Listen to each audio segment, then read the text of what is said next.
Assalamualaikum warahmatullahi wabarakatuh. Alhamdulillahirrabbilalamin.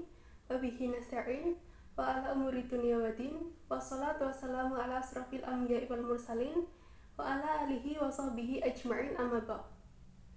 Kepada yang terhormat Bapak Dosen Abdul Fattah MPDI selaku dosen pengampu mata kuliah telaah kurikulum, dan tak lupa teman-temanku yang saya banggakan.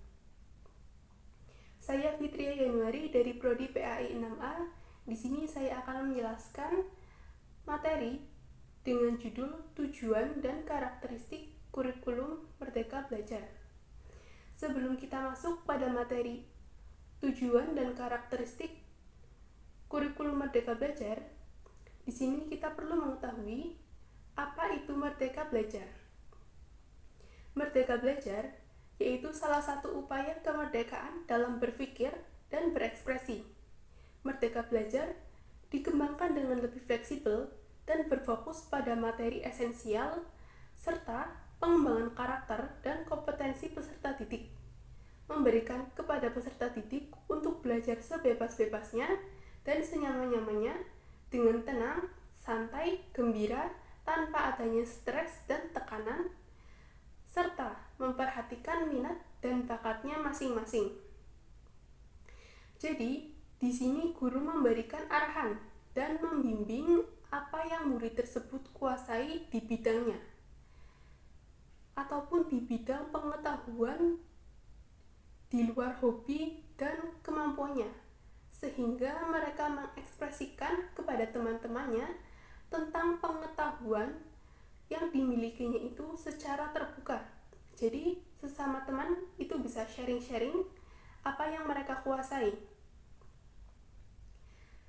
Perubahan sosial, budaya, dunia kerja, dan kemampuan teknologi yang begitu pesat perlu adanya kesiapan yang matang dan akan adanya sumber daya manusia. Peningkatan terhadap sumber daya manusia dapat dilakukan melalui pembelajaran dan peningkatan kompetensi pelajar dalam menghadapi tantangan tersebut. Untuk itu, kita perlu mengetahui tujuan dari kurikulum merdeka. Tujuan kurikulum merdeka.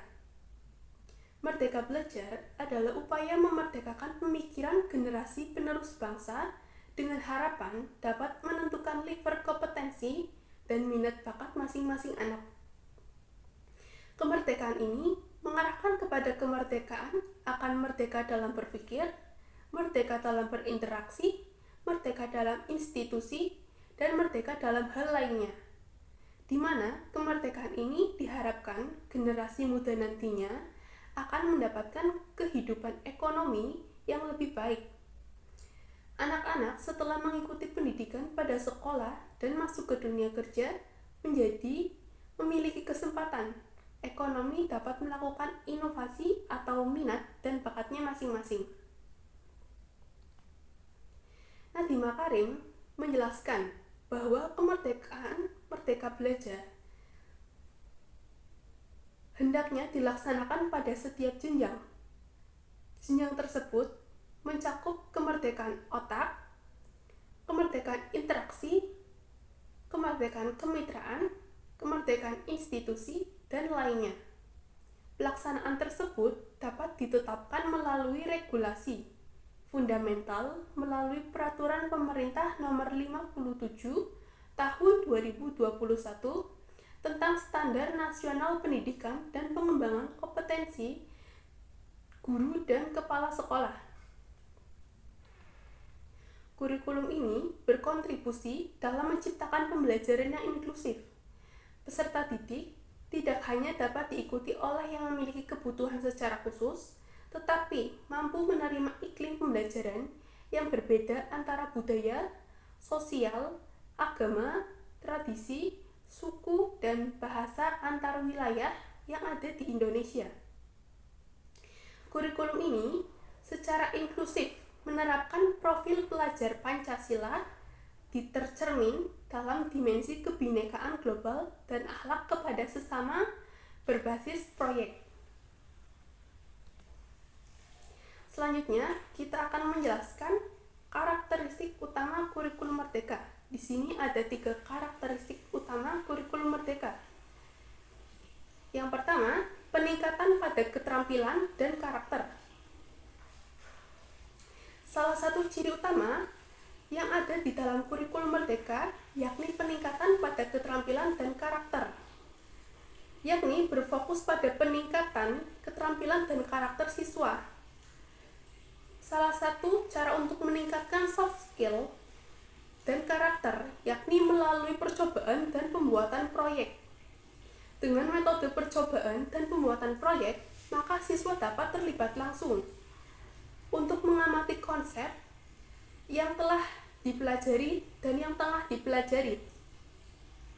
Sehingga pembelajaran tidak hanya sekedar menghafal materi, tetapi juga langsung terjun, langsung praktik dalam pembelajaran tersebut, guna untuk merangsang kinerja otak. Lalu, yang kedua ada fokus utama pada materi esensial. Mata pelajaran di kurikulum ini jauh lebih sedikit ketimbang kurikulum sebelumnya, karena kurikulum ini memiliki penjurusan bidang sesuai dengan kemampuan siswa. Bahkan kurikulum ini akan lebih memfokuskan pada materi yang siswa butuhkan dan mereka minati nantinya. Siswa dapat memilih sendiri materi yang mereka kuasai, yang mereka minati, dan apa yang mereka niati. Misalnya, siswa lebih suka mata pelajaran kewirausahaan, maka siswa dapat memilih materi tersebut. Hal ini juga memudahkan untuk pengajar dan guru dalam memilih model pembelajaran yang sesuai dengan siswa.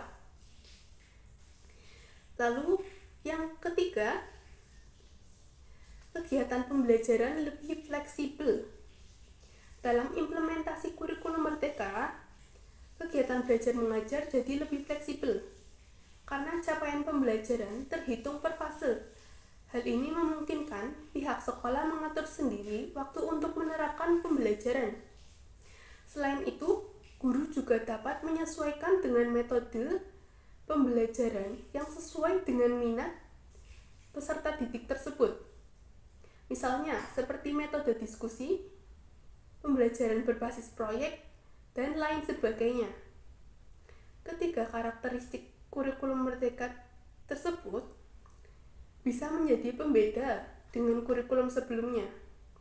Karena pada kurikulum sebelumnya tidak ada fleksibilitas dalam kegiatan belajar. Untuk itu, hanya itu yang bisa saya sampaikan. Kurang lebihnya mohon maaf. Wabillahi taufiq wal hidayah. Wassalamualaikum warahmatullahi wabarakatuh.